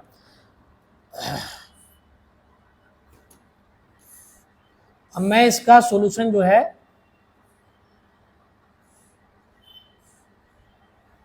देखिए यहां करते हैं इसका सॉल्यूशन। उसकी 3 बेटियां हैं, पहली, दूसरी और तीसरी। इसको जो रेशियो मिला वो मिला 2 3 और ये 4। ठीक है, इसके बाद वो गलती से जो है, गलती से नहीं लेकिन उस राशि को दूसरे अनुपात में अगर बांटा जाए, यानी कि देखिए ध्यान से देखिएगा, ये 1/2 1/3 1/4, तो इसको सीधा करेंगे तो कितना आ जाएगा दोस्तों, 4 3 2। ये देखिए 4 3 2 का एलसीएम कितना होगा, 12 होगा। अगर इसमें हम 12 से मल्टीप्लाई करेंगे 12 से, तो 2 6 12, तो यानी कि ये इस केस में कितना आएगा, 6 रुपया। फिर 3 चौके 12 4, और फिर 4 3 12, ये 3 आएगा। ठीक है, अब आप मुझे बस एक बात बताइए, सुमन के पास यहाँ कितने रुपया है, 9 रुपया है, और यहाँ कितने रुपया है, 13। यहाँ 9 यूनिट है, यहाँ पे 13 यूनिट है। भाई सुमन को जो पैसा अपनी पुत्रियों में, यानी कि अपनी बेटियों में जो पैसा उसको बांटना है, पुत्रियों में जो अपना पैसा बांटना है, वो उसके पास अगर 10,000 है तो दोनों जगह 10,000 ही होना चाहिए ना। यहाँ भी 10,000, यहाँ भी 10,000, लेकिन यहाँ पे कितना आ रहा है, 9 यूनिट, यहाँ पे कितना आ रहा है, 13 यूनिट। तो भाई सुमन ने जो पैसा बांटा है 3 पुत्रियों, जाए रेशियो ही तो बदल सकते हैं हम, जो टोटल है वो थोड़ी बदल सकते हैं। मान के चलो मेरे पास 10,000 रुपए, मुझे 3 बच्चों में बांटने हैं, तो 10,000 रुपए मैंने पहले एक रेशियो में बांट दिए, फिर मुझे लगा कि नहीं ये ठीक नहीं है, तो मैंने रेशियो चेंज कर दिया। तो रेशियो चेंज कर दिया, लेकिन पैसा तो 10,000 है ना मेरे पास, तो टोटल तो कभी चेंज होगा नहीं। तो टोटल अगर कभी चेंज नहीं होगा तो इसका मतलब है कि 13 9 का एलसीएम कितना हो जाएगा, 117 117। तो यानी कि इसको भी 117 बना दो, इसको भी 117 बना दो, यानी कि 13 की मल्टीप्लाई यहाँ करो और 9 की मल्टीप्लाई यहाँ करो। तो 13 की मल्टीप्लाई अगर हम यहाँ करेंगे तो कितना मिलेगा, देखो ये 26 रुपया मिलेगा, इसको 39 मिलेगा। ठीक है, और इसको कितना मिलेगा, 52 मिलेगा। ठीक है, अब 9 की मल्टीप्लाई यहाँ करेंगे तो इसको 54 मिलेगा, इसको 9 चौके 36 मिलेगा, और इसको 27 मिलेगा। अब सबसे कम किसको मिल रहा था, यहाँ ध्यान से देखना, सबसे कम किसको मिल रहा था, सबसे कम इसको मिल रहा था। और यहाँ इसका हिस्सा कितना बढ़ गया, देखो 54 में से 26 घटा दो, तो 54 में से 26 घटाएंगे तो देखो इस लड़की का, इसकी पुत्री का जो हिस्सा है वो कितना बढ़ गया, 28 बढ़ गया। और 28 बढ़ने का मतलब है बढ़ कितना गया, 3500 रुपया। कितना बढ़ गया, 3500 रुपया। तो यहाँ से अगर 1 यूनिट का वैल्यू निकालेंगे तो कितना आ जाएगा, देखिए 28 है, कम 28 हो जाएगा, और 28 दूने 56 हो जाएगा, और 28 पंजे 140 हो जाएगा। ठीक है, यानी कि 125 आ जाएगा, 125 आ जाएगा, यानी कि 1 यूनिट का वैल्यू कितना आ गया, 125 आ गया। अब ध्यान से देखिए आगे, अगर 1 यूनिट का वैल्यू 125 है तो हमें बताना कितना है, टोटल अमाउंट कितना है। टोटल अमाउंट तो हमने अभी बताया था, इनका एलसीएम लेके कितना हो गया था, 117, या इनको जोड़ के देख लो आप कितना बैठेगा, 117। तो हमें बताना है 117 यूनिट का वैल्यू कितना होगा, तो हम कहेंगे 117 गुना 125। अब ध्यान से देखिएगा, अगर मैं 117 की, आप इसे 2 हिस्से में तोड़ो, आप कैलकुलेशन करने का भी तरीका देखा करो कि कहीं पे मैं किसी तरीके से कैलकुलेशन करता हूं, कहीं किसी तरीके से करता हूं, तो आप उस अप्रोच को भी फॉलो किया करो कि भाई टीचर ने कैलकुलेशन कैसे करी है। ठीक है, ध्यान से देखिएगा, ये 117 है, मैं 125 को ऐसा मान लेता हूँ 100 + 25। 100 + 25 का मतलब होगा, पहले देखो 125 है ना, ये इसको हम क्या मान रहे हैं, 100 + 25, और यहाँ बाहर कितना लिख देंगे इसके लिए, 117। अब इसकी यहाँ गुणा करेंगे तो हमें ये पता चलेगा कितना आ गया, 11,700। फिर 25 की गुणा करेंगे हम किसमें, 117 में, तो यानी कि अगर देखिए 25 सत्ते कितना आ गया, 175 आ गया, बचा 17, 25 से कम 25 और 17 कितना हो जाएगा, 42, बचे 4, 25 से कम 25 और 4 कितना हो गया, 29 हो गया। इसको जोड़ दो भाई, 5 हो गया, 2 हो गया, 9 7 16 हो गया, और 11 2 13 और 1 14 हो जाएगा। ठीक है, यानी कि 14,625 हमारा क्या आ जाएगा, आंसर आ जाएगा। तो 14,625 हमारा आंसर आ जाएगा। क्लियर है, मैं तेजी से एक बार रिपीट कर देता हूं, ध्यान से देखिएगा। ठीक है, बहुत ध्यान से देखिएगा। सुमन ने जो पैसा बांटना था वो 2 3 4 में बांटना था, 2 3 4, पर उसने वो कैसे बांटा, 1/2 1/3 1/4 में। इस रेशियो को सीधा करेंगे, 4 3 2 का एलसीएम कितना हो जाएगा, यहाँ 12, 2 6 के 12, 3 चौके 12, 4 3 12, ये रेशियो आ जाता है यहाँ पे, ये वाला। ठीक है, अब यहाँ देखिए पर जो पैसा बांटना है वो तो यहाँ भी वही है और यहाँ भी वही है, तो पैसा तो दोनों जगह सेम होना चाहिए। सेम होने का मतलब है कि 13 की मल्टीप्लाई यहाँ और 9 की मल्टीप्लाई यहाँ। तो ये मल्टीप्लाई करने के बाद हमें पता चला कि इसका हिस्सा कितना बढ़ जाता है, जिसको पहले सबसे कम मिल रहा था, जिसको पहले सबसे कम मिलता था उसका हिस्सा कितना बढ़ गया यहाँ पे, उसका हिस्सा बढ़ जाता है देखिए 28 यूनिट। देखिए 26 और 54 का अंतर कितना आ जाएगा, डिफरेंस 28, और सवाल में कहा गया कि वो कितना बढ़ गया 35 यानी कि 3500 रुपया। तो अगर यहाँ देखें तो एक यूनिट कितना आ गया 125, तो 117 का मतलब 117 गुना 25, तो यानी कि इसकी मल्टीप्लाई करेंगे तो 14,625 हमारा आंसर हो जाएगा। चलिए आगे बढ़ते हैं। ए और बी की मासिक आय, ठीक है, इनकम कितनी है 2:3, और उनकी सेविंग कितनी दी गई है यहाँ पे 3:4। ठीक है, ध्यान से देखिए दोस्तों, उसने कहा कि मैं यहाँ पे सर्किल में करता हूं, यदि ए की आय, ए की इनकम और बी की बचत ये है, देखिए बी की सेविंग ये दोनों आपस में क्या है, बराबर हैं। ए की आय और बी की बचत क्या है, आपस में बराबर है। तो क्या आपको ये बराबर नजर आ रही है? अगर बराबर नजर नहीं आ रही है तो ध्यान से देखिए, तो 4 2 का एलसीएम कितना हो जाएगा 4 हो जाएगा, तो इनको बराबर कर लीजिए। इसमें क्या करें 2 की मल्टीप्लाई, तो अगर हम यहाँ देखें तो ये ए है और ये बी है, तो इनकम कितनी हो जाएगी 2 से गुना करेंगे तो ये 4 हो जाएगी, और यहाँ 2 से गुना करेंगे तो ये 6 आ जाएगा, और यहाँ ये 3 है ये 4 है।